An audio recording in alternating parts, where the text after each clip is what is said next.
All right, Adam, it's another game week. The motorcycles have moved on, all that stuff. And it's either game 6 or game 1, depending on how you want to look at this. Obviously, it's game 6 of the season. It's game 1 of the post-Carl Durrell era.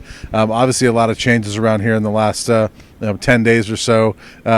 We've been around the team a little bit. I mean, for the first time in my 13 years covering this team, we've been allowed to watch some practice during the season twice already in the past week, and it sounds like Sanford's going to let us do that every Tuesday. So some changes around here. How are you liking it so far? I would say I'm a pretty jaded beat writer, having covered this team as long as I have. And Sanford's knocked it out of the park. He's even got me excited for a football game. So that's saying a lot. I would imagine if I'm feeling that way, that the players are definitely feeling that way as well. And it's the area that Carl Durrell struggled the most, I felt like, covering this program, was the fact that he didn't really like to go out of his way to let people in. Yeah. He was kind of a shut-off individual. And I'm sure maybe behind closed doors he opened up a little bit more than what we saw, but there have been a few players I've talked to that didn't really get to know Carl Durrell all that well. So the fact that Mike Sanford seems to be pushing all the right buttons is great. We've seen interim coaches across the country do well, so that makes you more optimistic for this program. But again, going back to the jaded part of me has not completely been taken away. So it's partly I need to see it on Saturday. Yeah, I will say that in talking to players, not only before and after this firing, players did like Carl Durrell. Talked to players off the record, and I asked them, like, come on, did you really like Carl? They're like, yeah, we really genuinely did like Carl. But yeah, you're right. They didn't really get to know him that well. I don't think a lot of the assistants got to know him that well. Pat Rooney had a story recently with Tad Boyle who said, I didn't really get to know him that well. Yep. And so there was just a lot of people around here that didn't get to know Carl that well. And so Mike is the anti-Carl as far as that goes. Does that translate? We'll find out. I mean, the energy around here has been kind of insane. Yeah. I mean, we were here Tuesday. Matt McChesney was in practice, and we all know Matt. If you can't get fired up listening to Matt, there's something wrong with you. I mean, you have no pulse, and so I mean, the energy that he brought just talking to the team. At the end of practice today, you'd hear some cheering, and then the coaches were talking. There's more cheering. I almost one of my favorite movies is Braveheart. I thought William Wallace was out in practice and getting everybody fired up to go. So whatever they have to do to get this team fired up and ready to go, I'm all for it. But I will say tangible things. One thing that you and I have both heard is that defensively, this team has changed quite a bit, and that they're playing fast, and that they're playing differently than they have before. So how much do you buy into that? I mean, you have to like the message that you're hearing, but how much do you buy into that?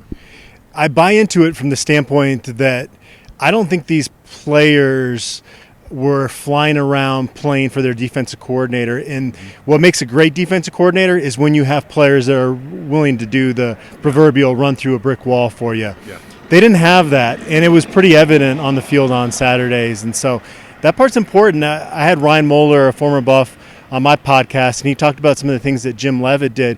And when he talked about Jim Leavitt being a great defense coordinator, it wasn't the X's and O's. It was the fact that everybody in that room was going to give everything they had for that guy.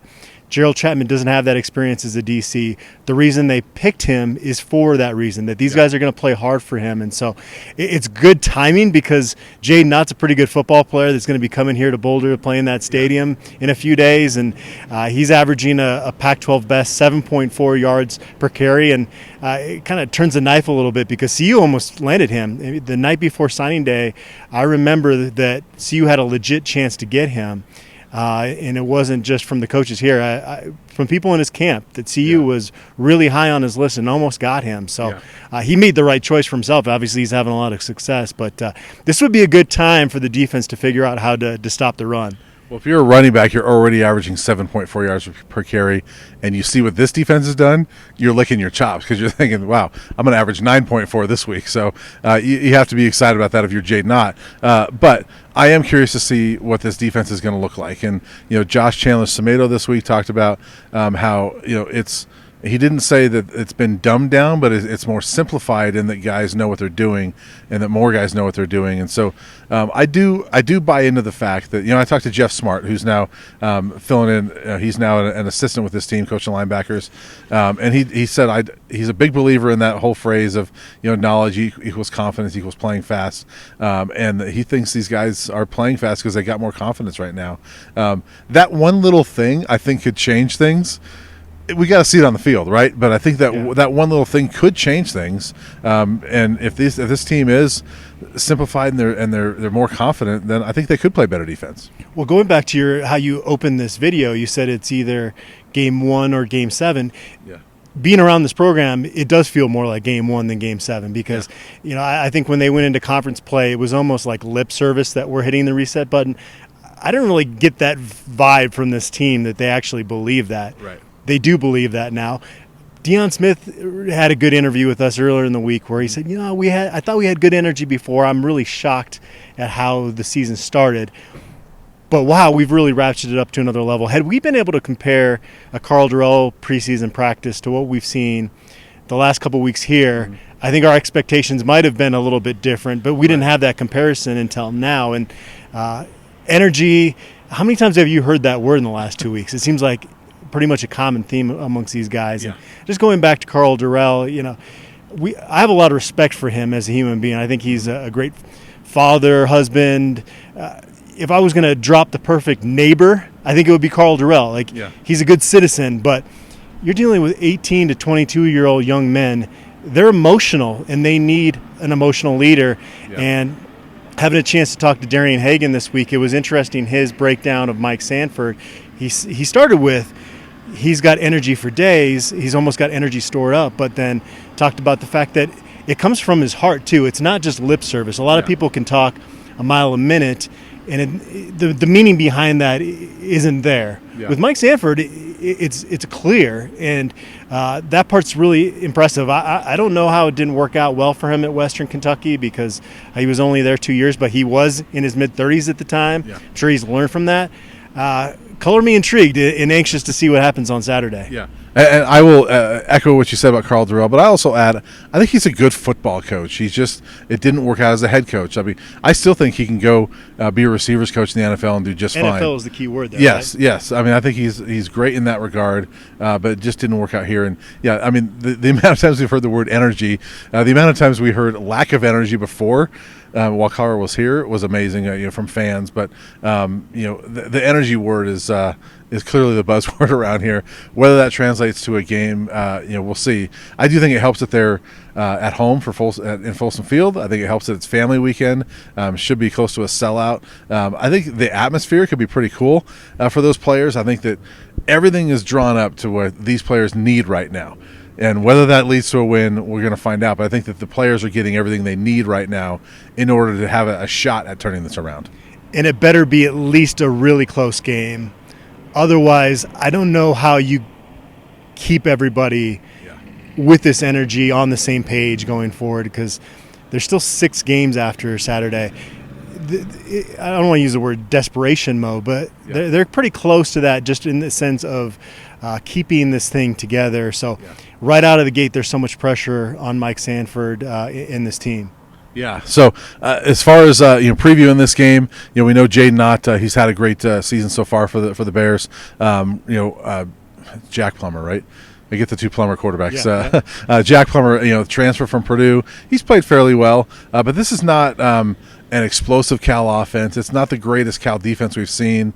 It's a solid team, but it's not a great Cal team. Would you agree? The word that has stood out about Cal football for a long time, and I know they had some decent seasons with Jeff Tedford there, and Wilcox has had some success, but is there a more mediocre football program in the country? Yeah. They're not bad. They're not great. They've been kind of the picture of mediocrity for quite a while now, and it's a cash-strapped AD. Justin Wilcox is a good coach. I mean, he reportedly turned down Oregon's opening this past offseason, so I know he's got ties to Eugene. He played there, so that's part of why he was such an attractive candidate for them. But there's 20 and 30 under his watch, so 1 game under 500, 3-2 this year. Those 3 wins have come at home. Their 2 road games they've lost. They lost by 19 points at Washington State. So, again, very mediocre football team. But Colorado, they're striving. They'd love to be mediocre right now. Mm-hmm. Yeah. Am I making my prediction here? Go ahead. Well, all of this about Cal, I agree with you that they're that, and I think that makes them susceptible to be beat. I mean, their first 2 wins were UC Davis and UNLV, which is having a good season, but it's still UNLV, right? And then they beat Arizona, which I know, then pounded the Buffs. Yeah. But, I think that because of the way Cal is, they're susceptible of being beat on any given day. I think they could rise up and beat. I mean, they almost went into South Bend and beat Notre Dame. Mm-hmm. I think they could rise up and beat an Oregon on any given day, but I think they could also lose to a CU on any given day. Yeah. And go ahead with prediction, I guess, at this point. Brian, I so badly want to pick a Colorado win here. I guess where I'll stick my neck out at this point is that I'll cover them to beat the spread for the first time this season. So, yeah, I wish I could take my journalist hat off and just pick CU to win by 20 points, because Mike Sanford and these players and these coaches and dealing with this transition, they deserve to enjoy a win and for one Saturday feel great. And I really hope that happens for these guys. But I said it after the TCU game. I'm not picking this team to win a game again until they win one. So I'm going to stick with that. Give me Cal winning this game. I'll say 31-27. Okay. Well, I'm with you that I think that these players need to have that win. These coaches need to have that win. These fans need to have that win. You and I need to have a win. I'm going to take the journalist hat off for a second, sort of, because I do think that what I said before, that Cal, with their mediocrity, I think that they're susceptible of being beat. I think that the newness of CU, I think there's some things that CU is going to do this week that Cal's just never seen, because you've got a new coordinator on both sides of the ball. You have a new head coach that's going to call things differently. Maybe Mike Sanford and Clay Patterson is not as conservative sometimes on offense. We've heard about the fast defense. So I think there's things that CU is going to do that Cal hasn't seen. I'm going to go out on the limb. I'm going to pick CU to win this game, and I don't care if I sound stupid doing it. I'm going to do it in large part because you and I need a victory. And, the players and coaches, all that stuff, they need it. But you and I need a victory. We desperately need to cover a win. And so maybe this prediction is largely out of hope. But I'm picking the CU win, and I'm going to go 28-27. And just they barely get it, and it doesn't matter how they get it. But I'm going to go 28-27 Buffs. I like the optimism. I hope we can finally have an analysis video where we're just not completely going after this team, because we're both guys that try to find the silver lining and look for the positive. It hasn't been there this season yet, so it'd be nice to have a little change of pace on Saturday. That's all I'm hoping for. That's where my prediction is rooted. But Adam and I will be back after the game to talk about it.